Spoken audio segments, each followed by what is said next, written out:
अस्सलाम वालेकुम स्टूडेंट। हमने लास्ट वीडियो में रोटेशन ऑफ एक्सेस का टॉपिक जो है वो कवर किया। ठीक है, अब हम आगे आएंगे इंक्लिनेशन ऑफ अ लाइन। तो हमारे जो नेक्स्ट टॉपिक है वो सारे लाइन से ही रिलेटेड होंगे।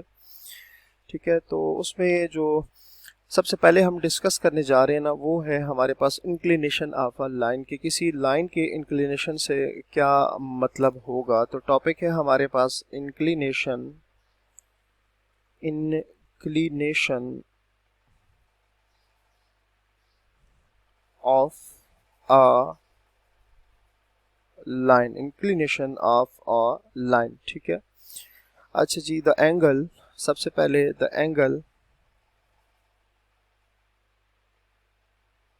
Angle alpha 0 degree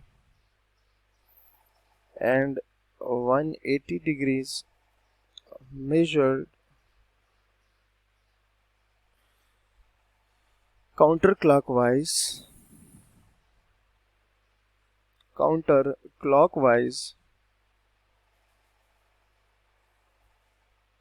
counterclockwise from positive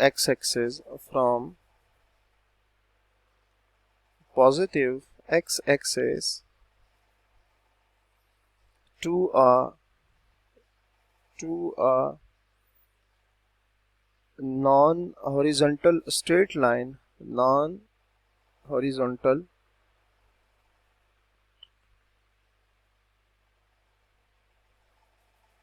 straight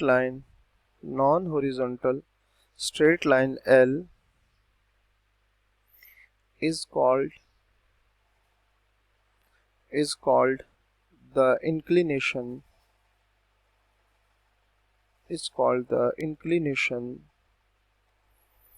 of line L।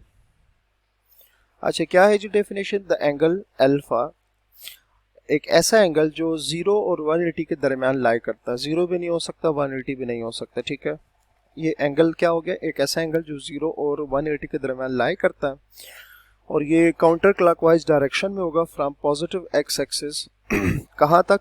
To an non horizontal. ठीक है, non horizontal line L is called the inclination of line L. ठीक है, अच्छा हम इसको अब देख लेते हैं बारी बारी। अच्छा, इसमें जो बात की गई है ना, anti clockwise counter clockwise anti clockwise एक ही बात होती है। तो स्टूडेंट याद रखिएगा ना कि जो हमारे पास वॉच होती है ना, उसकी जो रोटेशन होती है ना, उसकी नीडल की, वो इस तरह से होती है, इस डायरेक्शन में होती है।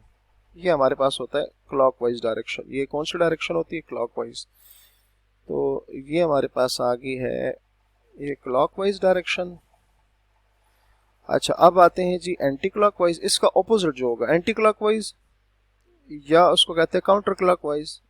तो ये जो रोटेशन होगी ना हमारे पास इस डायरेक्शन में, उल्टा उसके घड़ी के ऑपोजिट साइड पे, तो इसको स्टूडेंट कहते हैं काउंटर क्लॉकवाइज या एंटी क्लॉकवाइज। ठीक है, एक ही बात होती है, एंटी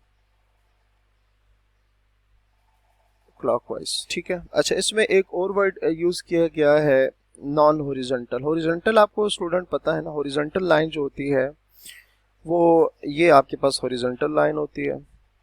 तो कोई भी लाइन जो इस फॉर्म में नहीं होगी, इस तरह से नहीं होगी, उसको क्या कहेंगे? उसको नॉन हॉरिजॉन्टल ही कहेंगे ना।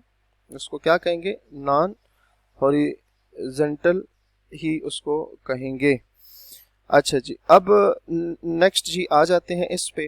तो पहली बात तो डिसाइड हमने कर ली कि ऐसा एंगल जो कि 0 और 180 के दरमियान होता है और positive direction of x axis anti clockwise में होगा और नॉन हॉरिजॉन्टल के होगा, तो उसको हम क्या कहेंगे? उसको हम कहेंगे कि वो इंक्लिनेशन ऑफ एंगल है। अब यहाँ कुछ सिचुएशन हम देख लेते हैं एंगल्स की। लेट्स से एक एंगल मैं ड्रॉ करता हूँ, ये वाई एक्सिस है, ये एक्स एक्सिस है, और एक मैं लाइन जो है वो इसमें इस तरह से ड्रॉ करूँगा। लेट्स से ये मेरे पास एक लाइन है ना, ये नॉन हॉरिजॉन्टल है, आपको ये नज़र आ रहा है, हॉरिजॉन्टल नहीं है। अच्छा, अब मैं कहता हूँ यहाँ इसने एक एंगल बनाया है। देखें, ये आपको पता है ना, ये positive direction of x axis होती है। ठीक है, ये एक्स एक्सिस पॉजिटिव डायरेक्शन, जबकि ये नेगेटिव होती है। तो यहाँ ये जो एंगल बना है ना अल्फा, आप देख सकते हैं, एक तो ये 0 और 180 के दरमियान है, 0 से ग्रेटर है, 180 से लेस है।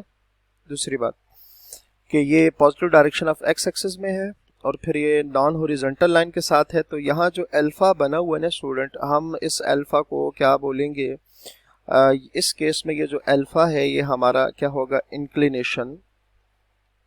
इंक्लिनेशन ये हमारे पास क्या होगा, इंक्लिनेशन ऑफ लाइन एल होगा। ठीक है, ये पहली सिचुएशन आ गई है। अच्छा, उसी तरह से आप लेट्स से मैं आपको कहूँ कि एक और मैं सिचुएशन ड्रॉ कर देता हूँ। ये हमारे पास एक्स एक्सिस आ गया, ये हमारे पास वाई एक्सिस आ गया। एक एंगल ड्रॉ करूंगा मैं, एक लाइन, सॉरी ये लाइन आ गई है, और यहाँ एक एंगल है। लेट्स से एंगल जो है वो यहाँ से यहाँ तक है, इसको मैं अल्फा कहता हूँ। ये मेरे पास लाइन एल है। तो अब अगर इसको देखें, और ये इसको मैं एक्स एक्सिस कहता हूँ। ठीक है, अब इसको मैं एक्स एक्सिस कहता हूँ। तो ये जो यहाँ एंगल अल्फा है ना, ये भी इंक्लिनेशन है। ठीक है, देख सकते हैं एंगल जो है 0 से ग्रेटर है और 180 से लेस है, नॉन हॉरिजॉन्टल लाइन के साथ है। ठीक हो गया, और positive direction of x axis start होता है। तो ये भी हमारे पास क्या आ गया, inclination of the line L. ठीक है, inclination of the line L. ठीक हो गया, तो ये हमारे पास आ गई। अच्छा जी, अब इस तरह से करते हैं, एक और सिचुएशन भी है, डिफरेंट सिचुएशन अब ड्रॉ करके देखेंगे ताकि चीज़ें क्लियर हो। ये हमारे पास आ गई है X axis and Y axis, और एक मैं लाइन यहाँ ड्रॉ करता हूँ लेट्स से। ठीक हो गया, मैंने ड्रॉ कर दिया। ये है क्या, ये मेरे पास लाइन है एल। ठीक है, और यहाँ मैं कहता हूँ इसने जो एंगल बनाया है ना वो क्या है, 0 है।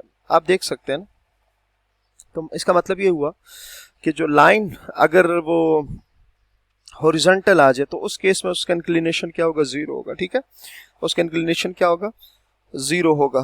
ठीक है, आप इसको इस तरह से समझें कि चलो मैं इसको इस तरह से कहता हूँ कि अगर ऐसी लाइन कि अगर वो हॉरिजॉन्टल लाइन, इसको मैं कह रहा हूँ ना एक्स एक्सिस, ये हॉरिजॉन्टल लाइन है, अगर हॉरिजॉन्टल लाइन के पैरेलल होगी तो उसका जो इंक्लिनेशन है वो पॉसिबल नहीं है। ठीक है, क्योंकि इस केस में इसका जो एंगल है वो 0 बन रहा है, और हमारे पास जो इंक्लिनेशन का डेफिनेशन है वो हमने कहा है कि एंगल जो होगा 0 और 180 से क्या होगा, 0 से बड़ा होगा और 180 से लेस होगा। तो इस केस में तो ये आपके पास ये चीज़ आ गई है। ठीक होगी बात। अच्छा, तो नेक्स्ट जो है स्टूडेंट हम इसी से कंटिन्यू करेंगे। अपना बहुत सारा ख्याल रखिए। अल्लाह हाफिज़।